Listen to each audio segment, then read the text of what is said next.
औज़ुबिल्लाहि बिस्मिल्लाहिर्रहमानिर्रहीम। कामरान शहजाद सिद्दीकी एडवोकेट आपसे मुखातिब। दोस्तों, मैं आपके चंद मिनट लूँगा। परसों रात से गुल प्लाज़ा के जलने का जो वाक़या कराची में हुआ है, जो सान्या हुआ है, उसमें अरबों रुपए का माली नुकसान और खरबों रुपए का जानी नुकसान हो चुका है।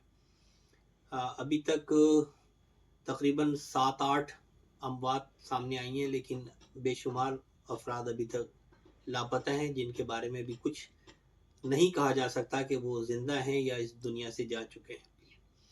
ये बज़ाहिर ये वाक़या आग लगने का वाक़या है। बज़ाहिर ये वाक़या एक इलेक्ट्रिक शॉर्ट सर्किट का वाक़या है कि बिजली के तारों में आग लगी और इससे वो पूरी मार्केट जल गई। ये मार्केट आपको बताता चलूँ कि ज़्यादातर यहाँ पर बाहर का सामान और कीमती पाकिस्तानी अशिया मिलती हैं, जिसमें होम डेकोरेशन, गारमेंट्स, क्रॉकरी और इस किस्म के दूसरे चीज़ें हैं। 3 मंजिला ये इमारत है, तकरीबन 1200 दुकानें हैं इसमें, जिसमें तकरीबन 7000 अफराद रोज़गार से वाबस्ता थे। Gul Plaza M A Jinnah road पर तिब्बत सेंटर के बिल्कुल सामने वाक़ था और ये इस वक्त बिल्कुल ख़त्म हो चुका है, जलकर खाकस्तर हो गया है। कहने वाले कुछ लोग सिंध गवर्नमेंट पर इल्ज़ाम लगा रहे हैं, कुछ कराची गवर्नमेंट को बुरा भला कह रहे हैं, और कुछ ये कह रहे हैं कि ये बिजली का शॉर्ट सर्किट है, कुछ ये कह रहे हैं कि हस्ब साबिक के ये अल्लाह ताला का हुक्म था। पहली बात तो ये कि अल्लाह ताला का हुक्म कभी भी इंसानों के लिए बुरा नहीं होता। हम अपने गुनाह, अपनी गलतियां और अपनी गफलत से जो मसाइल खड़े करते हैं, उसको अल्लाह का हुक्म कह के अपने आप को मुतमईन कर देते हैं।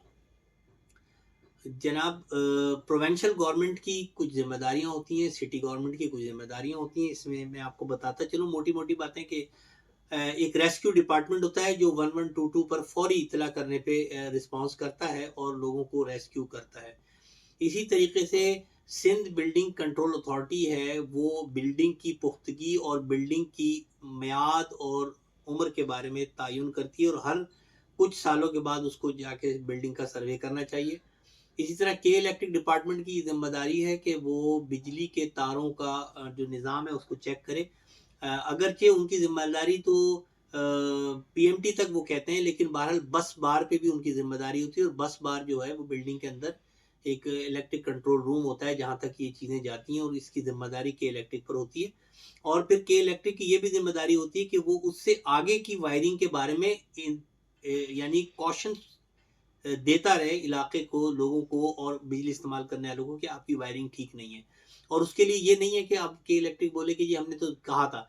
ये बाकायदा एक रिटर्न में होना चाहिए, नोटिस दिया जाना चाहिए कि आप लोगों की जो वायरिंग का सिस्टम है वो सेफ्टी रूल्स के मुताबिक नहीं है। अगर के इलेक्ट्रिक ने ऐसा कुछ किया हुआ है तो उसका रिकॉर्ड जो है वो पेश करें।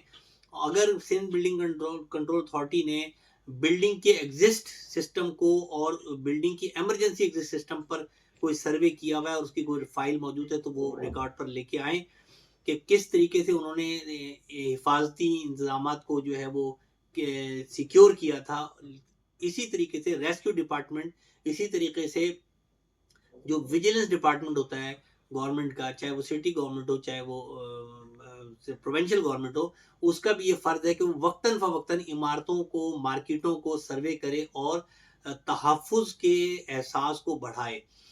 उसके बाद आ जाता है हर बिल्डिंग की एक इंतज़ामी वेलफेयर कमेटी होती है, उसने क्या किया अब तक, उसने किस तरीके से इस सिस्टम को चलाया था।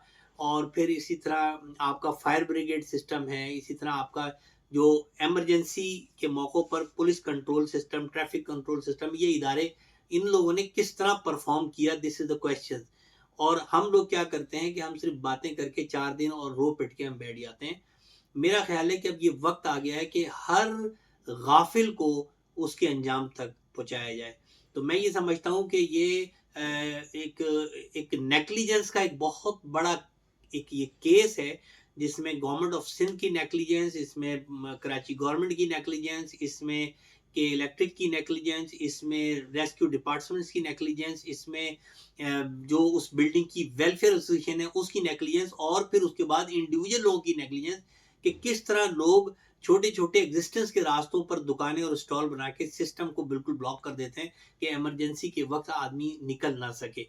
ये तमाम चीज़ें जो हैं वो इतनी अहम है कि इस पर बाकायदा अब होगा क्या कि गवर्नमेंट कमेटी बना देगी और कमेटी बना के वो दरियाबुर्द हो जाएगा पूरा निज़ाम। मरने वालों के مرنے والوں کے گھروں میں ماتم ہوگا اور اس کے بعد وہ اپنی زندگی گزارنے کے لیے شروع ہو جائیں گے کام کرنے کے لیے.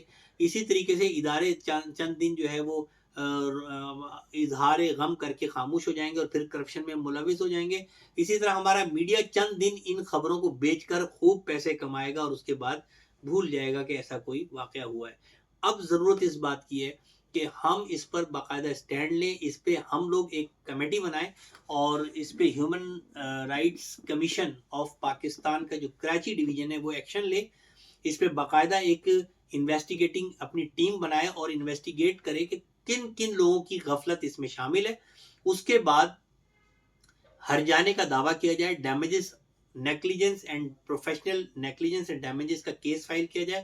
وہ گورنمنٹ آف سندھ کے خلاف ہو اور وہ کراچی گورنمنٹ کے خلاف ہو اور متعلقہ اداروں کے خلاف وہ کیس ہو, اور اس ہر جانے سے اس پلازا کو دوبارہ جو ہے وہ قابل استعمال بنایا جائے اور جن لوگوں کے گھروں کے لوگ مر گئے ہیں ان کی دادرسی کی جائے.